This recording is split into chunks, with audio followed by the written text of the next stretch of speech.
Fati, aza président oyo Nzambe apesi biso, aza don pour na Congo. Nzambe apesi deux mandats pour na recadrer makambo ebele na kati ya mboka na biso, mais le plus grand problème de notre président c'est son entourage. Entourage eza malamu minité. Il y a des complots où ils ont salement, bato baza na besoin ba mon président échoué. Pour ba beta maboko bakene. Alors, mais du côté président, makambo zo kende très bien. Et d'ailleurs même Nzambe a révélé que année où il y avait ici là, il y a des politiciens et belé prison kotonda. Et belé bakokota prison parce que Nzambe a livré ba politiciens nyonso ba travailler trop depuis Mobutu. Le problème il y a mboka Congo maman, ezali en dehors il y a problème politique. Et ça peut problème ezali spirituel. Parce que le président, tant l'équipe président, a eu pouvoir à remettre Mboka dans Mboka Nzambe. Mais les politiciens ont détruit Mboka tant autocomi et comme tant au église, il faut être tellement les devant dans la politique de Mboka. Parce que Koulouna, phénomène Koulouna, il y a qu'il n'a pas. Et ça charge à 100%, il y a l'État, mais l'église ça n'a part na kati parce que nous sommes appelés na évangile pour na côté ya bato ba bongo la mitema. Mais quand l'évangile n'est pas posé, ne ebotaka ba biloko onyos. L'église peut zongela misala nango et zongela message ya croix pour na délivrance à Congo. Mingi bandeko balandi tindika télévision ka lolenge boyebeli tindika nde makambu balobi awa tozo tindika bango tu o nyonso zo sala musala na malamu tika to tindika avancer ke liboso o pas zo sala mabe en tout cas longwa na nzela bazale écarter vraiment na nzela parce que tindika nde original yango yo eye ya boss Ruffin qui sombe mwana mboka ya solo ainsi que Papi Kelly na pesi bino ba mbote mingi esika bozo landa biso na biki en ce moment boza tellement branché boza belé bat bolingaka Ira la guerrière de la presse congolaise journaliste na bino présentatrice o asala rabino bien angaye yo na pesi bino ba mbote esika pi bozali wana na moni le boss Willy Musheni Koda Mboka ye moko 243 Koda Mboka Willy Musheni na pesi mbote papa na bosani pete na pesi susu pe mbote na ngana Georges Batwanga bakala ya yo yango wana bambote belé na yo Gino Becherel sa jamboka na bosani yote bambote belé bozala toujours là branché maman na ngai mama Jeninda ya kayembe na lingi o mingi mama sponsor officiel ya tindika télévision na pesi bino bambote bozala toujours là branché parce que lelo nazana moko ya mwana mboka oyo tolito beta masolo ya mboka tolito comprendre bien to kota pe lisusu na mwa bozindo ya Biblia koyeba masolo ezotambola ndenge nini na pesi mbote déjà na prophète na biso Emmanuel Mbumba l'homme en couleur mbote na yo prophète mbote mama Ira la guerrière Nzamba pambola. Merci beaucoup mosali ya Nzambe en tout cas église ezwami wapi pesa biso na église ezwami wapi kombo ya église pesa Lemba tozana commune na Lemba Rigini juste na triangle ya campus tozana avenue coffre sacré numéro 1097 juste en face ya école Saint-Joseph église ezali mission évangélique les fils d'Abraham eza une grande communauté tozana Kinshasa Brazzaville pe tozana Angola. Merci beaucoup homme de Dieu lelo tonito beta pe mwa masolo ya politique ya mboka na biso lolenge mboka na biso eko tambola ka balobi banungu ezali mboka eko tambola bien te mboka na biso boye mais toyebi te na basali ya Nzambe parce que eloko nyonso soki to associer Nzambe makam na biso nyonso ekendaka liboso tomonaki ye moko le numéro 1 le président Félix Antoine Tshisekedi ye moko ndenge nini ayeba ko associer pe Nzambe na kati ya mosala na etango ayeko kota na pouvoir en tout cas ataki Nzambe na première position yango wana lelo toza esusu na basali ya Nzambe tongi to beta mwa masolo mboka na biso eko tambolaka lolenge nini mboka na biso maman Ira la guerrière ezotambola vraiment mabe makasi. Donc le problème est que le président Fati aza président oyo Nzambe apesi biso aza don pour na Congo Nzambe apesi deux mandats pour na recadrer makambo ebele na kati ya mboka na biso, mais le plus grand problème de notre président c'est son entourage eza malamu minité. Il y a des complots où ils ont salement bato baza na besoin bamona président échoué po bango babeta maboko bakende. Alors mais du côté président makambo ezokende très bien. Et d'ailleurs même Nzambe a révélé nga année oyo avo esila yana bapoliticien ebele prison kotonda ebele bakokota prison parce que Nzambe azo livré bapoliticien nyonso batravaille trop depuis Mobutu tina président Joseph Kabila. Bato mingi basalene bapoliticien Nzambe apesi nzela ke bato wana tout bazala écarté parce qu'il y a une nouvelle génération où ils ont maintenant domaine politique pour mboka na biso kende liboso. Donc deuxième mandat président et vous la plus meilleur que premier mandat. Donc président Abisso Fachi Beto a un deuxième mandat sûr. Un deuxième mandat sûr parce que Nzambe apesi deux mandats pour na recadrer makambo bele na kati mboka na biso. Siko ba nani o baza pembe na ye baza ko sala ka mosala lolenge longo banité. Bazali ebele na lobi 80% ya bato baza na entourage ya président bazo tia ba pot de banane na nzela ya président. Cela veut dire hypocrisie est tellement ebele. Na présence ya président bazo lakisa ke to lingi to soutenir yo menacer bazo tia ba kalpe bazo bebisa makambo bele président échoué po bango babeta tolo baganga mais kala mingi te Nzambe bazo exposer bango. Mais tozota la sociale ya mboka na biso ezo simba te nini ezo sala ke sociale ya mboka na biso simba te depuis là tozo peuple congolais azolela kolia na pasi côté misusu ba courant ezalaka te mai eza difficile nyonso wana pona nini nyonso wana le problème ya mboka Congo maman ezali en dehors ya problème politique eza pe problème moko ezali spirituel parce que président tanga l'équipe président a eu pouvoir à remettre mboka na maboko ya Nzambe. Mais les politiciens vont détruire Mboka tant autocomi et comme na tant au église il faut être tellement les devant na katia politique ya Mboka oyo parce que surtout tali lelo to na deux barrières ya courant tout ça na inga na zongo mais tu as combien de lacs na Mboka Congo autoko produire courant partout dans toutes les provinces courant zalabi au moins ba tout ba capacité zali mais toujours zang elo comme ce qu'on appelle la spiritualité.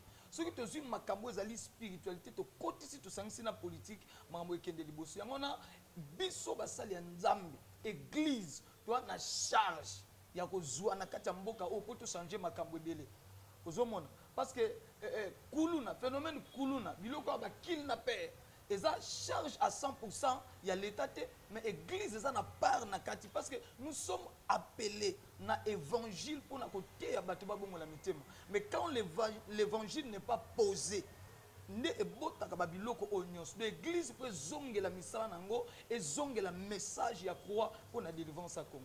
Mais corps du Christ bino na bino ba pasteur basali Nzambe bolingani te boyokani eza te.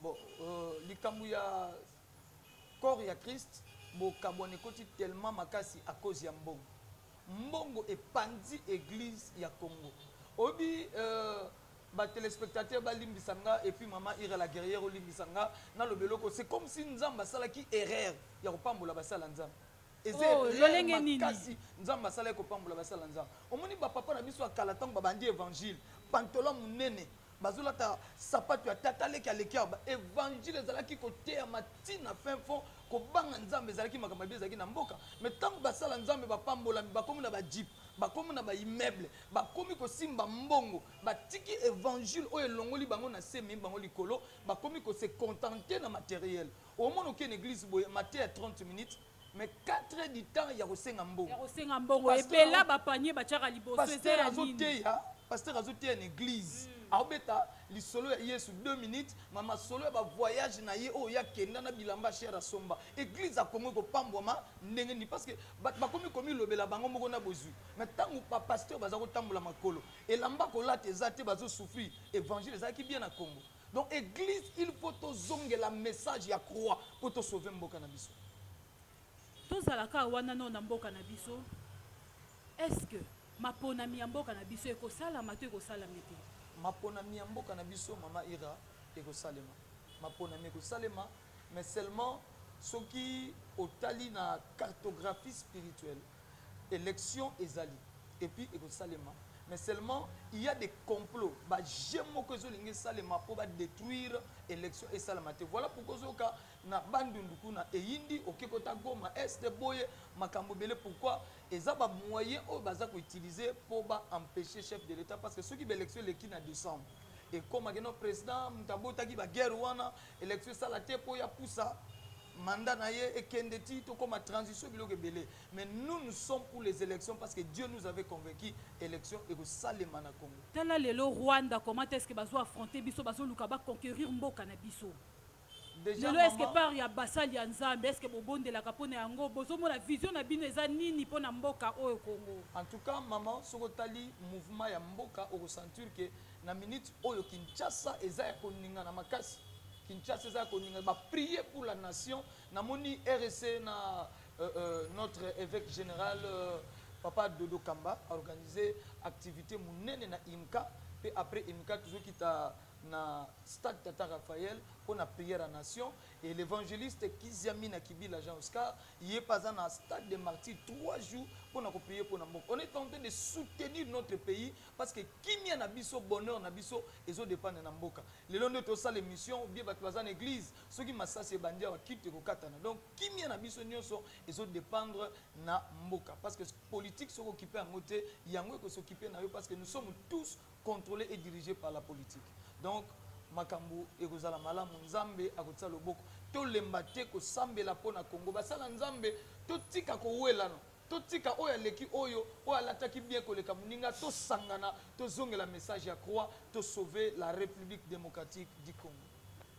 Francophonie eutayi ko salama francophonie esili tomoni lelo ndenge stade de martyr ebongi ekomi susu kitoko koleka tomoni Tata Raphaël ndenge lolenge nini Tata Raphaël ebongi kala to banaye komona ba shege kolala wana na kati ya Tata Raphaël mais lelo soko kio komona Tata Raphaël ndenge bongi ekomi kitoko makasi mais batu bazondima kaka te le président na biso bazoloba ke président zo sala toujours eloko te pona yo francophonie lolenge leki na mboka na biso koki oloba nini maman en tout cas naza témoin munene témoin makasi ya francophonie parce que nazali parmi ba membres oyo ba travailler qui na francophonie na compte ya corps national des sapeurs pompiers. Donc on a pris la sécurité dans la francophonie.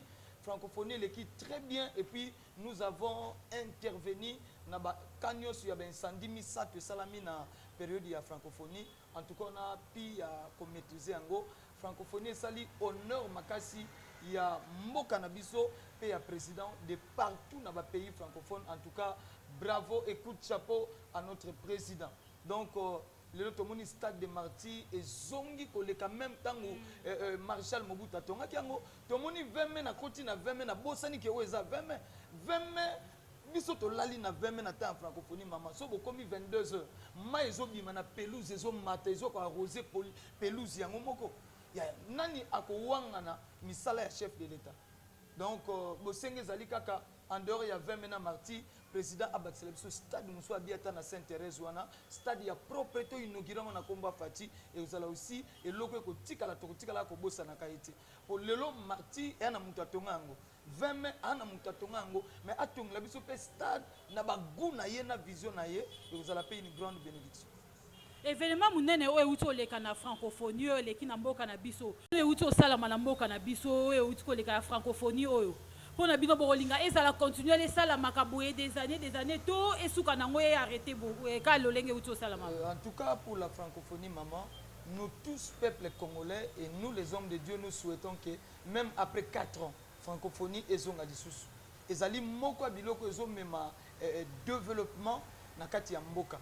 Omoni premier jour ezalaki un peu moins lent mais ba côté asu komoni peuple nyonso de partout na ville ya Kinshasa bazaki mobiliser ba na francophonie tomoni na bana ya bébé batutu ba yaki pona ko ba bravo na chef de l'état. En tout cas on souhaite que même après 4 ans même après 5 ans francophonie ezonga lisusu.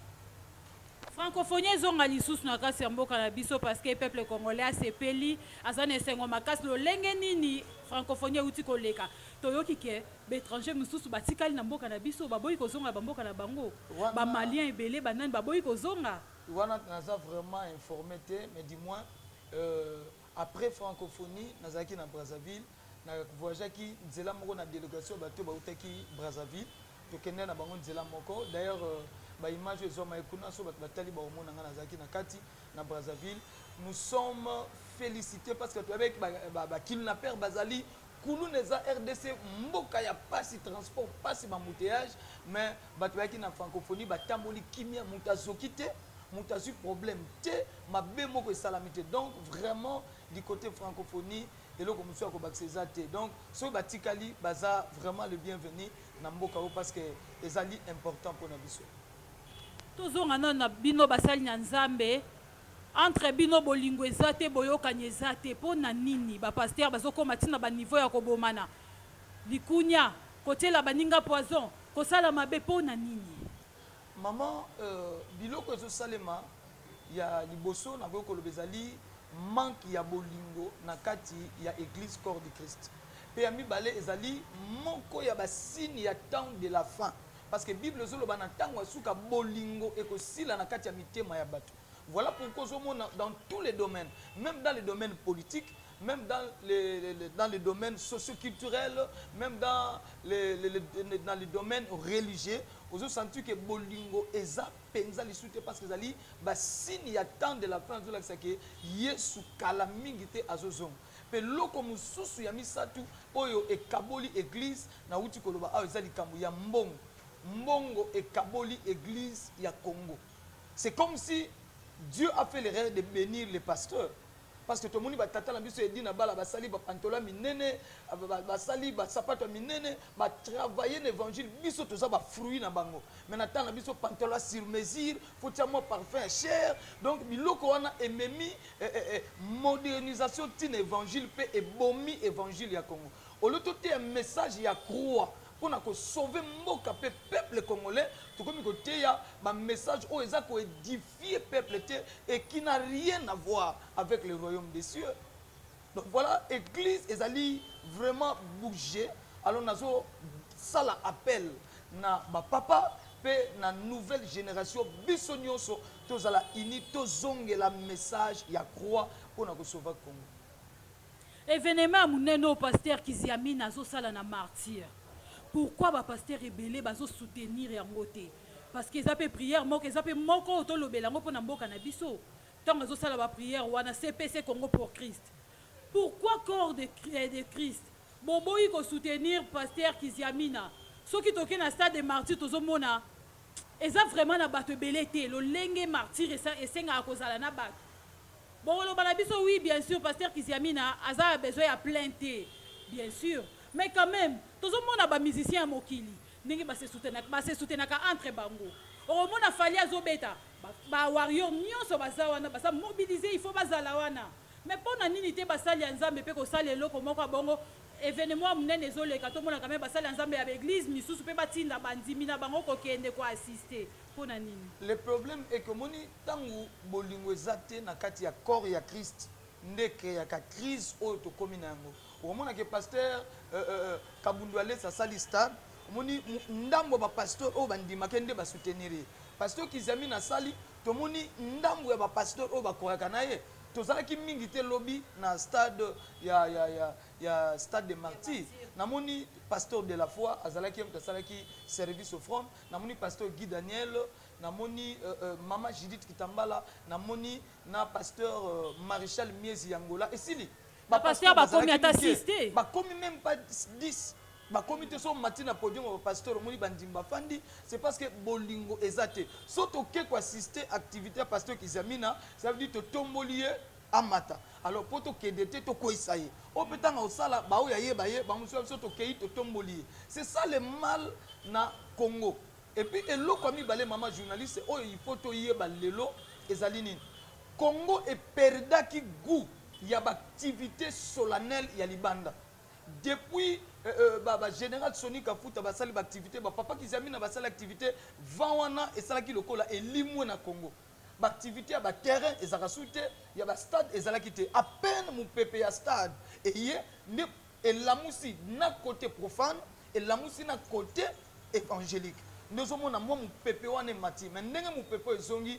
Espérons que makambo nyonso ekozonga normal parce que tokozala toujours sima ya batata na biso bazali boso ko soutenir bango parce que biso tout tozo sala makambo na pona intérêt ya mboka na biso. Vraiment, biso tout au ça makampo d'intérêt en boka na biso congolais lingambo kana yo koleka nyonso to lingambo kana biso et ça juste intérêt en boka na biso nde tozo luka. Na pesi mbote na batu nyonso bazolanda biso. Bozala toujours la branché parce que tozo continuer na homme de Dieu. Bozala ka wana branché na moni Irshil all world. En tout cas, mbote na yo esiko zolanda biso hein. Bozala ka wana mingi bozana te ko s'abonner na tindika télévision.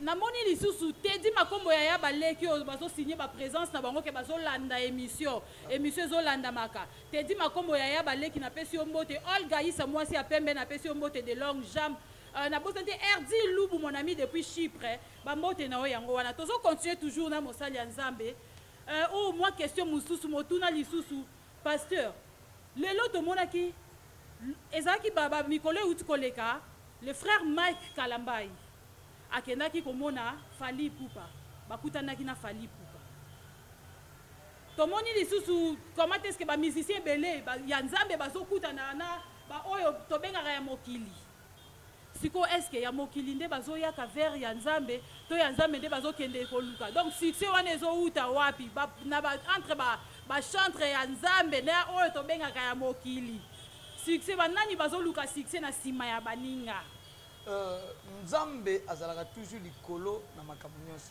Namoni Fally Ipupa linga beta concert na stade aluki père Konde ya Liloba pour préparer stade des martyrs. Namoni Ferregola auti prison azo préparer stade des martyrs ake et pas il y a Moïse Mbiye pasteur Moïse Mbiye ake pour appeler sa témoignage et azo prier. Namoni héritier Wata na cité Bethel ake ko sambela. Soki pasteur Mike Kalambai que je salue ake koluka Fally na yebite et puis na yebite réellement ake koluka kisitonine ake koluka play Fally elanda pe yende ngazobeta stade de martyrs l'année prochaine na yebite mais eza na réalité moko o il faut te comprendre biso basala Nzambe to ane loka ko zoate et pas batu ya mokili pourquoi parce que musicien moko te ya mokili o abeta ka musique ya mokili na Nzambe ate na kati na bango chrétien pas ate bango tout bazala bisika o bango basimbami je me souviens na décembre tangu wenge basangani babeta na stade de martyrs biso tozalaki na compte ya corps national de sapeurs pompiers to komi na butu weranson na batune nyonso équipe bajibe bayebisi biso bino nyonso bo malibanda biso to sala bokoko na biso awa batu tout babima sauf police nationale na biso ba sapeurs pompiers tozala to mona makambo sala ko salelo ni balobi basala bokoko balobi te basambela basala bokoko to moni lelo maître Gims ana se pouvoir nini ozo utiliser force ya ba wei yeso la beti concert même asali affiché ba wei ba kolamuka ba ko assister na makambo azo sala parce qu'il utilise biloko to benga la nécromancie azo lamusa ba wei azo solana ba wei to moni biloko na même na kati ya Bible Saül ake koluka mwasi wana abimisela esprit ya Samuel po ayebisa ye makambo par rapport ya pouvoir na biloko oyo to moni yango depuis kala Fally ti babengaka ye aigle c'est quoi azo utiliser pouvoir o ezali ya mupepe pouvoir de l'air azo collaborer na ba elf o bazali l'esprit de l'air l'esprit basala na mupepe ça veut dire il est esprit wana nyonso ya mupepe nde yango nde babendela ka ebatu wana quelque soit beta martyr batona na milimo mipepe yana milimo moko teza fort rapide lokola milimo mipepe opéra na mupepe parce que mupepe eko tamola de kilomètres na tierce moko minute ekeye komi ça veut dire mutu na mutu azana place o asimbami donc je ne crois pas que homme de Dieu akoluka musicien pour que nous soyons ici ton musicien à foulaye au contraire bangonde bayaka et pas na biso mais dis-moi eza mu pepe moko yé parce que mboka Kinshasa Congo Kinshasa et tambolaka na vent on est ko uta na ba pasteur et ke na ba musicien on est ko uta na ba musicien et yé na côté ya ba pasteur nde tomoni vent ya stade et bandi pa ba musicien juste après kaka décembre tango wenge basangani ba beti stade mupepa stade fongwami ti lelo ti décembre tozomona ti année prochaine namoni pasteur Moïse Mbi annoncé déjà avant fin de l'année azobeta stade de martyrs et stade de martyrs déjà avant décembre année prochaine José Nzita frère José Nzita na frère Mike Kalambai bakozala pe na stade moi j'encourage na activité wana minene donc to perda ki mupepe évangile na Congo le temps maintenant est arrivé évangile et le mouvement prophétique, éveil prophétique, ils ont en Congo.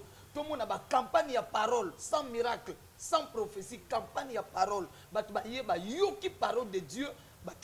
Tu as une activité qui est yoki liloba bazui miracle. On a bien nzamba pambo l'évangile examine kibila lobi tozaki na kati ya stade maman makambo salami biloko to mona na tanga papa edi na bala nde to mona ki lobi authenticité ya miracle. C'est ce que nous voulons Congo na biso bon. Sikoyo don ya ba prophétie o bino ba prophète bozanango. Don on est outé la rabino wapi parce que to yebi ke no kandenge lolengo outi ko lo ba misusu ba kenda ko se ressourcer na ba bokoko na bango na banini. Sikoyo ya bino o bo pesa ka ba prophétie tiko tak e utaka wapi. Est-ce que utaka ke pa yemo nzambe? Tout don parfait et utaka pa na nzambe. Parce que tozali na ba don oyo to benga ka ba don inné moto abotami na likabo wana ya na mona mususu ana no mukie ayebi ko sambela te mais soka lobi na mama na likamo esalami mabe moko ja lobi ça veut dire c'est un don inné oyo muto abotami nango tozape na ba don oyo nzambe apesaka mutu na souveraineté na ye moko to na ba don musu oyo fungwamaka na prière même yo nongo zali awa plus ozo prier mingi plus que ba don spirituel katunezo la muka okozala na likabo ya kolota ndoto bandoto ne ratarate salima mais eye na prière mutu musu abotami nango mais mutu mususu ba communiquer ye don parce que le don est aussi communicable mais quand bien même que ezana bato ebele pe bakatelango nzoloko na lolemo yana bato ebele bakatelango nzoloko na mbunzu po amona asakola mais ngai na ndimaka te ke kisi ekoki koleka nzambe parce que mboka nyusu ya Congo muneno nzamba permettre ba prophète nyusu bazalaka ya faux ata moko ya malamu azalate ça veut dire là où il y a des vrais il y a aussi des faux là où il y a des faux il y a aussi des vrais donc je crois que likabo ya prophétie et utaka epa na nzambe likabo ya prophétie et utaka epa nzambe siko to beta no mali solo muki ya prophète Denis Lesi o yepe apesaka ba prophétie to mona ka des fois pesa ko se réaliser. Mais le prophète Denis Lesi a zobimisa clip ya pétage. Oh yé mon kalo baki pétage et ko beta partout ti na ba boîte de nuit na ba bar na ba église na ba nini. Vous êtes d'accord na likambo ya nini ya événement pétage La première des choses c'est que moi je peux dire que prophète Denis Lesi a vraiment mon salianza. Mais même moi-même je me demande monde où il y a côté domaine à côté où tu as.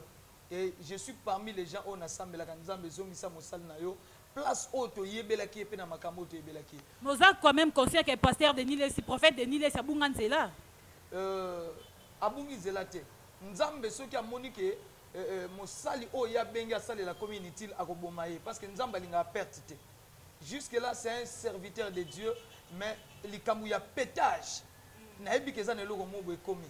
Denis Lesi na yebi yetenga na omona na pétage. Oh il a touché l'écran ya kala qui a touché l'écran. Prière nanga komi Denis Lesi na yebaka yende na mona. Oyo na omona wana je ne crois pas qu'il y a Denis Lesi. Eza yete. Mais pour na nini bozo sangana te ko bondela pona ye azonga na nzela. Tozo sambela pona ye Denis Lesi ya Stade des Martyrs, Denis Lesi ya Palais du Peuple, Denis Lesi ya Masamba Deba na Brazzaville, Denis Lesi ya Nzondo azonga. To luka Denis Lesi wana Stade alingaka. Palais du Peuple alingaka yango mu pepe wana ezongi to ozela Denis Lesi azonga. Mais il a s'annoncer que non ça appelle na martyr s'annoncer. Non s'annoncer mais s'annoncer na pétage. Na pétage kaka. Na yebi ke pétage wana ezosuka kaka po ke ba base mais tika la obimate. Pétage etika la obimate. Yé moko azoleka azoloba ke bientôt pétage ezobima. Etika la olekate. Ebima pete. Mais bon soki lelo ya lobi ke non na robeta pétage wana na Stade des Martyrs na ta la foule ya bato ba ozala. Ekobeta mate po ozalaka ye moko na ba musicien na ba danseuse na. Mais soki abeti Denis Lesi oto yebaki ya Nzondo a autonne sa stade. Mais Denis Lesi a pétage a autonne sa stade yé ba danseuse na ba musicien na ici.